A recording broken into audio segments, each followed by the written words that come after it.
Bab 17 Kembalinya Bayangan Masa Lalu. Liana tidak salah lihat. Malam itu, pria yang masuk ke unit 1602 memang Jason Pua. Ia duduk di sofa ruang tamu Lili Yao dengan punggung kaku, kedua tangan saling menggenggam di antara lutut. Unit itu baru ditempati sehari, tetapi sudah terasa seperti ruang pribadi seseorang yang terbiasa menang. Aroma diffuser mahal, lukisan abstrak, gelas kristal, semuanya membuat Jason merasa sepatunya terlalu murah untuk menginjak lantai marmer. Lily duduk di kursi single seberangnya, tidak terburu-buru bicara. "Kamu kelihatan tegang," katanya. Jason berdeham. "Saya tidak biasa datang ke apartemen perempuan tengah malam." Lucu. Dari yang saya dengar, keluarga Pua sudah lama tidak terlalu peduli soal pantas atau tidak.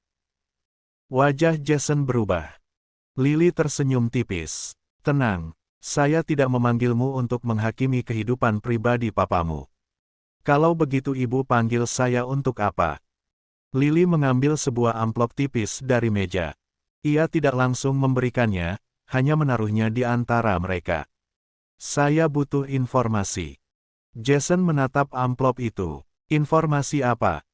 "Keluarga Pua, Albert, Kim Hua, Yuni, dan terutama Liana Liem." Nama Liana membuat Jason langsung menegang. "Mama tidak tinggal di rumah lagi." "Aku tahu."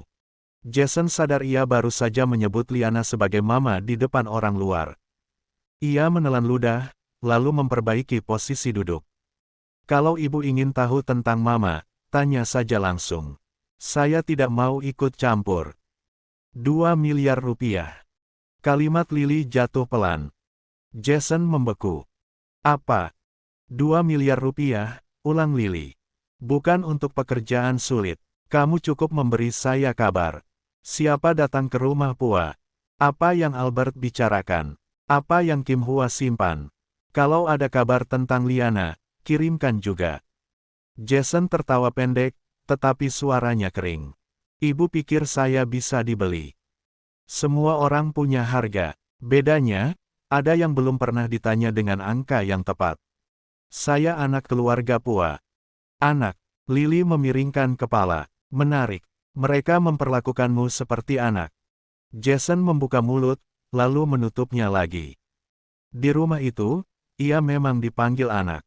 Tetapi sejak Liana pergi, barulah ia sadar siapa yang dulu mengingatkan obat Kim Hua, menyetrika kemejanya, menanyakan makan malamnya, bahkan menyimpan fotokopi ijazahnya. Albert sibuk dengan kampus dan Yuni. Kim Hua hanya mengeluh. Setelah Liana tidak ada, rumah Pua terasa seperti bangunan yang kehilangan orang yang memegang kunci semua laci. Lily mengamati perubahan wajahnya. Liana sudah memilih hidup baru. Albert sedang menunggu putusan cerai supaya bisa menikahi Yuni. Kim Hua hanya peduli pada dirinya sendiri. "Kamu pikir setelah semua selesai, posisimu di rumah itu akan tetap aman? Papa tidak akan membuang saya." "Tidak sekarang." Lily mengambil gelas, memutar air mineral di dalamnya. "Tapi begitu Yuni masuk resmi, begitu anaknya punya posisi, kamu akan jadi apa? Anak pertama yang disayang, atau orang dewasa yang menghabiskan biaya?" Kata biaya menusuk lebih dalam daripada yang Jason mau akui. "Ibu tidak tahu keluarga kami. Saya tahu cukup banyak, bahkan mungkin lebih banyak daripada kamu." Jason menatapnya tajam. "Maksudnya?" Lily tidak menjawab langsung. Ia membuka amplop itu sedikit, memperlihatkan satu lembar fotokopi buram berisi catatan lama. Jason hanya sempat melihat nama Kim Hua Lau dan satu nama lain yang tidak ia kenal sebelum Lily menutupnya kembali. "Ada keluarga yang menyimpan rahasia supaya anak-anaknya tetap patuh," kata Lily. "Kalau aku jadi kamu, aku akan mulai menyiapkan jalan sendiri sebelum pintu rumah itu dikunci dari dalam." Jason merasa tengkuknya dingin. "Rahasia apa?" "Belum waktunya. Ibu memancing saya. Aku menawarkan kesempatan." Lily mendorong amplop lain, kali ini berisi slip transfer awal. Angkanya 100 juta rupiah. Uang muka. Jason menatap deretan nol itu. Ia teringat tagihan kartu kredit, bisnis kecil yang gagal, dan tatapan Tiara saat mereka berpisah. Tiara dulu pernah bilang ia terlalu sering memilih jalan paling mudah. Ia benci kalimat itu karena terlalu benar. Saya tidak akan menyakiti Mama, katanya, tetapi suaranya tidak setegas tadi. Kamu tidak perlu menyakiti siapapun. Cukup melihat, mendengar, lalu mengabari saya. Kalau Mama tahu, Liana sudah bukan bagian dari rumah Pua, kan? Kenapa kamu harus lebih setia padanya daripada pada masa depanmu sendiri? Jason menunduk. Di luar jendela, lampu unit 1601 sudah padam sebagian. Ia tidak tahu bahwa beberapa jam sebelumnya Liana melihat bayangannya. Ia hanya tahu sejak kecil, Liana selalu menyebutnya anak, tetapi darah di rumah itu selalu terasa seperti sesuatu yang tidak pernah benar-benar diberikan padanya. Bagaimana cara menghubungi ibu? Tanyanya akhirnya. Senyum Lily melebar sedikit. Ia memberikan satu ponsel kecil tanpa merek. Nomor di dalamnya hanya satu. Kirim kabar 2 kali seminggu. Kalau ada hal besar, langsung hubungi. Jason menerima ponsel itu. Gerakannya pelan, seperti orang mengambil benda panas. Keesokan siangnya, di sebuah kafe dekat BSD City, Albert duduk berhadapan dengan Yuni. Di meja mereka ada katalog venue, brosur gaun, dan daftar tamu sementara. Semua itu seharusnya membuat calon pengantin sibuk. Albert justru menatap kosong keluar jendela. "Ko Albert, kamu dengar aku tidak?" tanya Yuni. Albert berkedip. "Apa?" Yuni menahan kesal. "Aku tanya, setelah putusan cerai kamu keluar, kita mau pemberkatan di gereja kecil dulu atau langsung resepsi keluarga?" "Terserah kamu." Jawaban itu membuat bibir Yuni mengeras. "Terserah aku terus. Ini pernikahan kita." Albert mengusap wajah. "Aku banyak pikiran." "Liana lagi." Nama itu keluar terlalu cepat. Albert tidak menjawab, tetapi diamnya cukup. Yuni menutup katalog dengan gerakan sedikit keras. "Dia sudah pergi. Dia kerja dengan orang kaya. Dia bahkan sekarang tinggal di apartemen bagus. Kamu masih mau memikirkan dia?" "Aku tidak bilang begitu. Tapi wajahmu bilang begitu." Albert menatap foto venue di meja. Ada halaman hijau, lampu gantung, meja bundar putih. Dulu, saat ia menikahi Liana, acara mereka sederhana. Liana memakai gaun sewaan yang sedikit kebesaran di bahu, tetapi ia tersenyum sepanjang hari seolah Albert adalah satu-satunya lelaki di dunia. Sekarang, setiap kali Yuni bicara tentang pesta, Albert justru ingat wajah Liana ketika meninggalkan rumah dengan koper kecil. "Kita bicarakan nanti," katanya. Yuni mengepalkan tangan di bawah meja. Ia tersenyum kembali, tetapi matanya tidak ikut lembut. "Baik, nanti." Di dalam hati, ia menambahkan satu kalimat yang tidak ia ucapkan. "Kalau Liana belum cukup jauh, aku yang akan mendorongnya sampai jatuh." 2 hari kemudian, Jason bertemu Lily lagi di kafe kecil dekat rumah Pua. Kali ini ia membawa catatan, jadwal Albert, Kim Hua yang makin sering mengeluh di panti, dan kabar bahwa Dennis masih mengurus pembekuan aset Golden Crown. Lily membaca semuanya dengan puas. "Lumayan cepat belajar," katanya. Jason menatap meja. "Saya hanya memberi kabar umum." "Tentu, semua pengkhianatan besar selalu dimulai dari kabar umum." Jason tersentak. "Ibu bilang ini tidak menyakiti siapa-siapa. Aku bilang kamu sedang menyiapkan jalan sendiri." Ia berdiri, memasukkan catatan ke tas. Jason ikut bangun. "Tunggu, kemarin ibu bilang tahu sesuatu tentang saya." Lily berhenti di samping kursinya. "Oh iya, ngomong-ngomong," katanya sambil tersenyum, "kamu tahu tidak siapa ibu kandungmu yang sebenarnya?" Jason membeku. Lily berjalan pergi tanpa menoleh lagi, meninggalkan Jason berdiri di kafe dengan ponsel kecil di saku dan seluruh dunia yang tiba-tiba terasa miring. Gerbang lapas terbuka pukul 9 lewat sedikit. Rudy Yu keluar dengan satu tas kain lusuh di tangan kanan dan jaket pudar di bahu. Rambutnya lebih tipis dari terakhir kali Yuni melihatnya bertahun-tahun lalu di foto lama, pipinya cekung, tetapi matanya tetap sama, kecil, tajam, dan tidak pernah puas. Ia berhenti di trotoar, menghirup udara Jakarta seperti orang yang baru menerima kembali sesuatu yang dicuri darinya.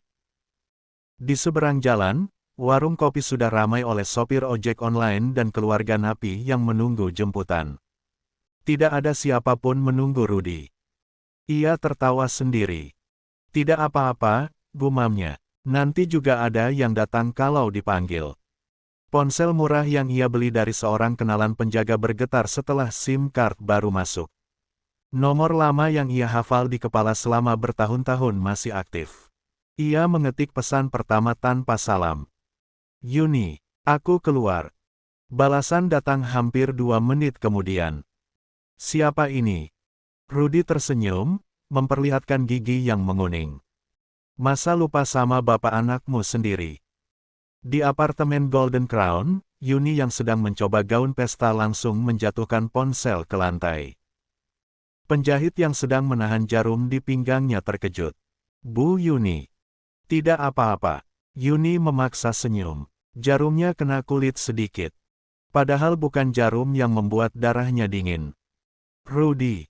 Nama itu seharusnya tetap terkubur bersama masa lalu. Laki-laki kasar yang dulu datang saat Albert terlalu sibuk, terlalu hati-hati, terlalu pelit janji. Rudy dulu memberi Yuni rasa diperhatikan, lalu meninggalkan utang, masalah, dan satu rahasia yang sekarang bernama Jayden.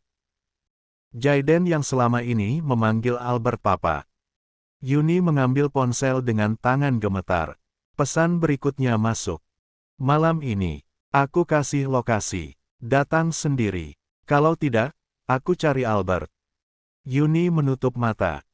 Kalau Rudy muncul sekarang, semua yang ia kejar 11 tahun bisa hancur sebelum sempat resmi ia genggam.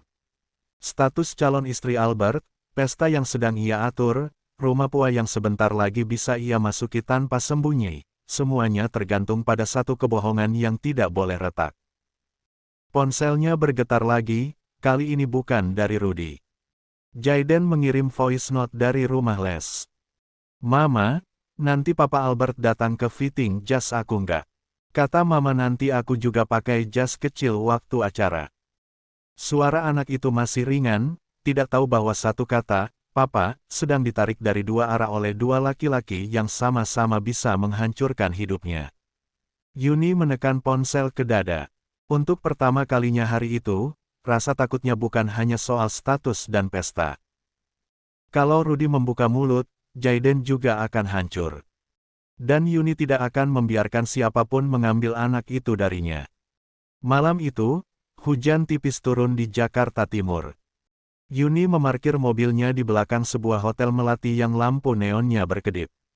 Ia memakai masker, kacamata, dan jaket longgar, jauh dari gaya manis yang biasa ia pakai di depan Albert.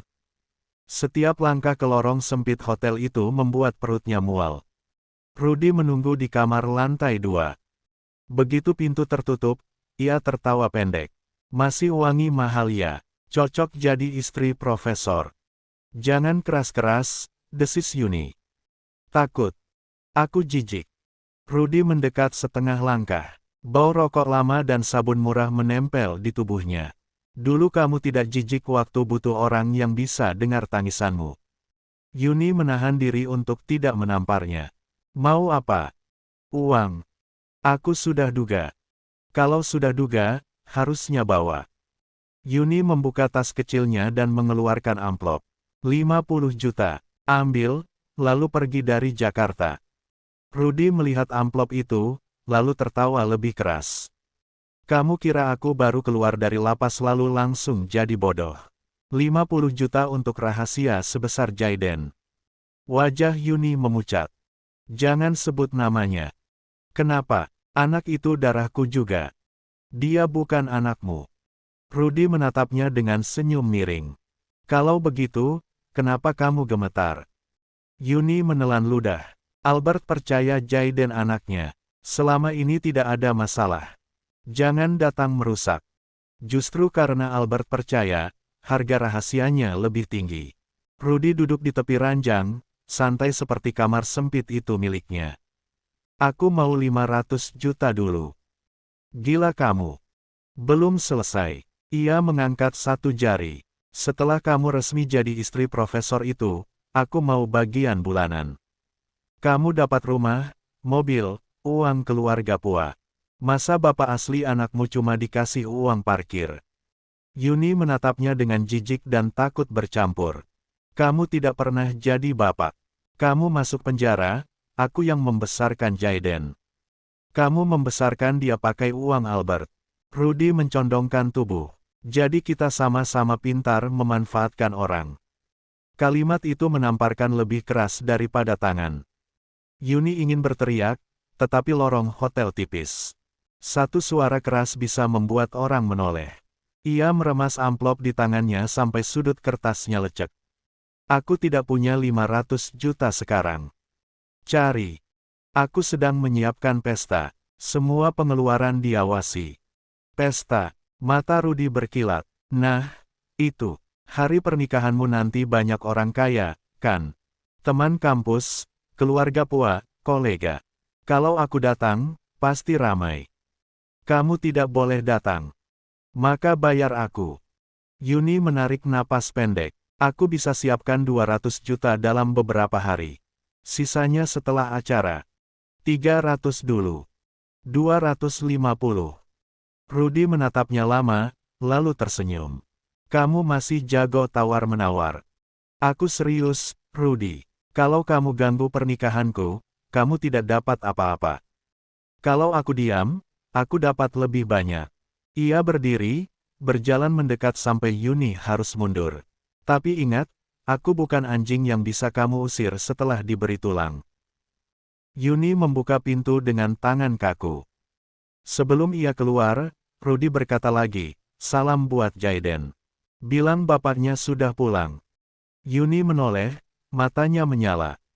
Sekali lagi kamu dekati anakku, aku buat kamu menyesal keluar hidup-hidup dari lapas. Rudy tertawa, tetapi kali ini ada sedikit waspada di matanya. Yuni turun dari tangga hotel seperti orang dikejar. Begitu masuk mobil, ia mengunci pintu dan menekan dahinya ke setir. Hujan membasahi kaca depan, membuat lampu jalan pecah menjadi garis-garis kabur. Ia harus menyingkirkan Rudy. Bukan menenangkan. Bukan membayar. Menyingkirkan. Ponselnya bergetar. Yuni mengangkat wajah. Nama Bunwen muncul di layar chat. Liana Liem sepertinya diundang ke pernikahanmu. Oleh calon suamimu sendiri. Untuk beberapa detik, Yuni hanya menatap pesan itu. Lalu tangannya mencengkeram setir begitu kuat sampai buku jarinya memutih. Rudy dari masa lalu. Liana dari masa sekarang. Dua-duanya berdiri di ambang pintu yang sama, siap merobohkan hidup yang hampir ia menangkan. Yuni menyalakan mesin, matanya dingin di balik kaca basah. Bersambung.